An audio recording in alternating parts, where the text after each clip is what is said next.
हंसी खुशी रहता था। रमेश के परिवार में उसकी पत्नी और 2 बच्चे थे, सनोज और मनोज। सनोज छोटा था और मनोज बड़ा था। दोनों ही बहुत समझदार और सीधे साधे थे। रमेश गांव में चिकन का ठेला लगाया करता था। रमेश का चिकन पूरे गांव में मशहूर था। जैसे ही रमेश अपने चिकन का ठेला लेकर बाजार आता था तो कुछ ही देर में उसके ठेले पर भीड़ लग जाती थी। कविता, मैं ठेला लेकर बाजार जा रहा हूँ। ठीक है जी। और फिर रमेश ठेला लेकर बाजार चला जाता है। जैसे ही गांव के लोग रमेश का ठेला देखते हैं तो उसके पास आते हैं। अरे रमेश भैया, आज बड़ी देर लगा दी, जल्दी आना चाहिए था ना। मैं कब से आपका इंतजार कर रहा हूँ। अरे भैया, आज थोड़ा सा काम था, इसलिए देर हो गई। कल से पक्का जल्दी आऊंगा भैया। ठीक है भैया। और भैया, आप तो जानते ही हो कि आपका चिकन तो पूरे गांव में मशहूर है, तो कितने लोग आपके ठेले का इंतजार करते रहते हैं। जल्दी आया करो भैया, कई लोग तो लौट भी गए। मुझे पता है भैया, पर क्या करूं, कभी कभी टाइम हो ही जाता है। अच्छा रमेश भैया, अब मेरे लिए एक प्लेट चिकन लगा दो। मुझे बहुत जोरों की भूख लगी है। मैं बहुत देर से आपका इंतजार कर रहा था। अभी लगा देता हूं भैया। और फिर रमेश उस आदमी के लिए एक प्लेट चिकन लगा देता है। जैसे ही वह आदमी रमेश के ठेले का चिकन खाता है तो वह उससे बोलता है, अरे रमेश भैया, सच में आपके हाथ में तो जादू है। आपके ठेले के चिकन जैसा स्वाद किसी के ठेले पर नहीं आता है। तभी तो गांव के सभी लोग आपके आने का इंतजार करते हैं। उस आदमी की बातें सुनकर रमेश मुस्कुरा देता है और बोलता है, शुक्रिया भैया। अच्छा रमेश भैया, अब चलो मेरे लिए 2 प्लेट चिकन पैक कर दो। मुझे अपने घर भी ले जाना है। बच्चों ने बोला था कि पिताजी, मेरे लिए भी 2 प्लेट चिकन ले आना। जी जी भैया, अभी पैक कर देता हूं। और फिर रमेश उस आदमी को 2 प्लेट चिकन पैक करके दे देता है। कुछ ही देर में रमेश के ठेले का सारा चिकन खत्म हो जाता है और वह घर जाने लगता है। तभी एक बूढ़ा व्यक्ति रमेश के पास आता है और उससे बोलता है, बेटा, कुछ खाने को हो तो दे दो, मुझे बहुत जोरों की भूख लगी है। माफ कर दीजिए काका, अभी कुछ ही देर पहले मेरे ठेले का सारा चिकन खत्म हो गया। अगर आप बस थोड़ी देर पहले आ जाते तो शायद आपको मैं कुछ खाने को दे देता। कोई बात नहीं बेटा, मैं कहीं और मांग लेता हूँ। शायद कोई इस भूखे और बेसहारा का पेट भर दे। इतना कहकर वह बूढ़ा व्यक्ति वहां से जाने लगता है। तभी रमेश बोलता है, रुक जाइए काका, क्या आप मेरे घर चल सकते हैं? बस यही कुछ ही दूर पर है, मैं आपको पेट भरकर भोजन करा दूंगा। कोई बात नहीं बेटा, रहने दो, मैं कहीं और खा लूंगा। नहीं काका, अगर आप चल सकते हैं तो कृपया आप चलिए, मैं आपको घर पर ही पेट भरकर भोजन करा दूंगा। रमेश की बात सुनकर वह बूढ़ा व्यक्ति चलने को तैयार हो जाता है और बोलता है, ठीक है बेटा, चलो। और फिर वह दोनों आराम से घर आ जाते हैं। जैसे ही वह घर आते हैं, रमेश की पत्नी कविता बोलती है, यह कौन है जी? कविता, यह काका मुझे बाजार में मिले थे। इन्हें बहुत जोरों की भूख लगी थी और मेरे ठेले का सारा चिकन खत्म हो गया था, तो मैंने इनसे बोला कि क्यों ना आप मेरे घर पर ही खाना खा लो। अगर आपको बहुत जोरों की भूख लगी है तो तभी मैं इनको अपने साथ घर ले आया। यह तो आपने बहुत अच्छा किया जी। और फिर कविता उस बूढ़े व्यक्ति के लिए भोजन लगा देती है और फिर वह बूढ़ा व्यक्ति आराम से भोजन करने लगता है। भोजन करके वह कविता से बोलता है, शुक्रिया बेटी, तुमने आज इस भूखे और बेसहारा की मदद की। भगवान तुम्हें हमेशा खुश रखे। अच्छा बेटी, अब मैं चलता हूँ। ठीक है काका। और फिर वह बूढ़ा व्यक्ति आराम से भोजन करके वहां से चला जाता है। अगले दिन फिर रमेश अपना ठेला लेकर बाजार जाता और जैसे ही उसके ठेले का सारा चिकन खत्म हो जाता तो वह तुरंत अपने घर आ जाता। ऐसे ही उनके दिनचर्या चल रही होती है। कई वर्ष बीत जाते हैं और रमेश के बेटे की शादी हो जाती है। तभी एक दिन मनोज की पत्नी अपने पति मनोज से बोलती है, देखिए जी, ऐसे कब तक चलेगा? हम लोग कहीं अलग रहते हैं। आप जो भी काम करेंगे उससे हम थोड़ा सा घर खर्चे में लगाएंगे, बाकी पूरा पैसा बचेगा। और मुझे दिन भर घर में बस काम ही काम करना पड़ता है। मैं अलग रहूंगी तो मुझे ज्यादा काम भी नहीं करना पड़ेगा। जी, मैं क्या सोच रही थी कि हम लोग गांव से थोड़ी दूर अपना एक अलग घर बना लेते हैं, उसी में रहेंगे। ये तुम कैसी बातें कर रही हो गंगा?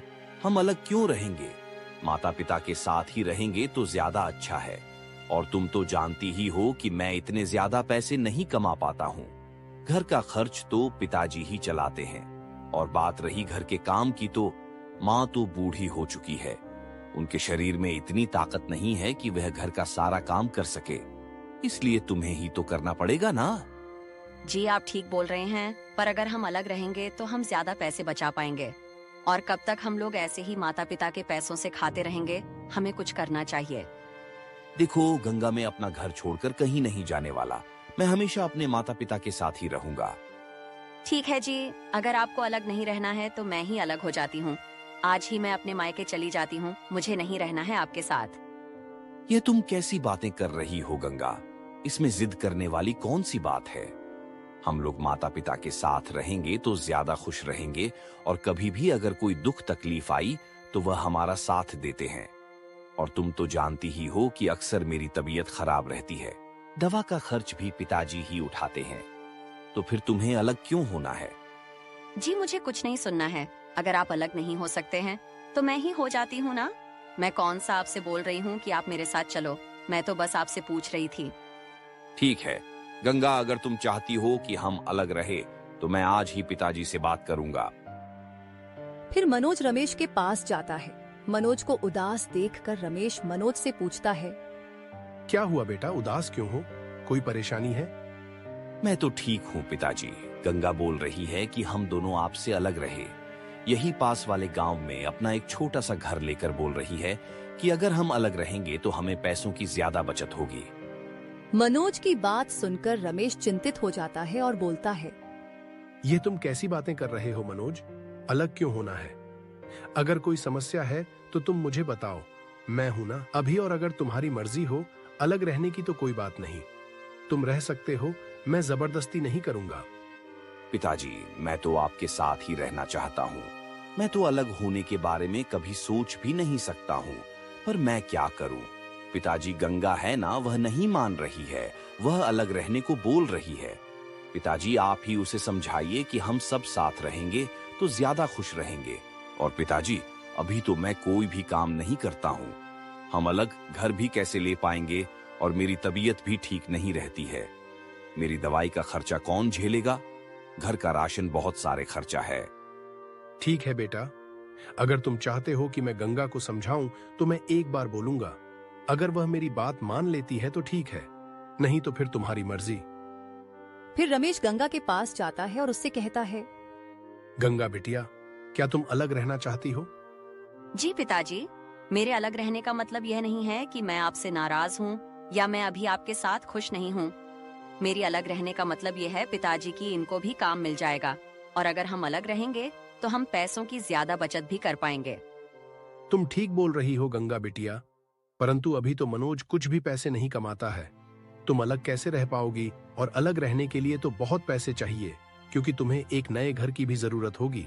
घर खर्च की, और मनोज की अक्सर तबीयत खराब रहती है, उसके दवाई का खर्च। बिटिया, अगर हम सब साथ रहेंगे तो ज्यादा खुश रहेंगे, दुख तकलीफ में एक दूसरे के साथ रहेंगे। अगर तुम दूर रहने लगोगे तो फिर पता नहीं कब मुलाकात हो पाए, और पता नहीं तुम्हारी तबीयत कैसी हो, कुछ पता नहीं चल पाएगा। अगर साथ में रहेंगे तो हम सब एक दूसरे का ख्याल भी रख पाएंगे। मुझे माफ कर दीजिए पिताजी, मुझे अलग रहने के बारे में सोचना भी नहीं चाहिए था, क्योंकि हम सब एक साथ एक दूसरे की दुख तकलीफ में साथ तो रह सकते हैं। और बात रही पैसों की, तो मैं क्या ही करूंगी पैसों का, आप तो है ना।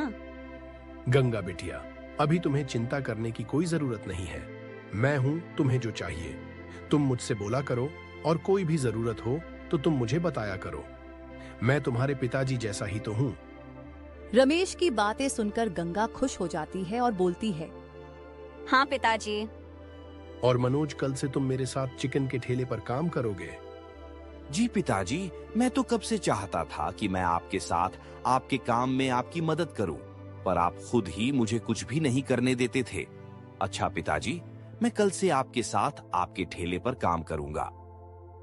और फिर मनोज रमेश के साथ उसके ठेले पर काम करने लगता है। और कुछ ही दिन में रमेश का कारोबार धीरे धीरे बहुत ही ज्यादा बड़ा हो जाता है, और वह बहुत ही ज्यादा अमीर बन जाते हैं। और हंसी खुशी आराम से एक साथ रहने लगते हैं।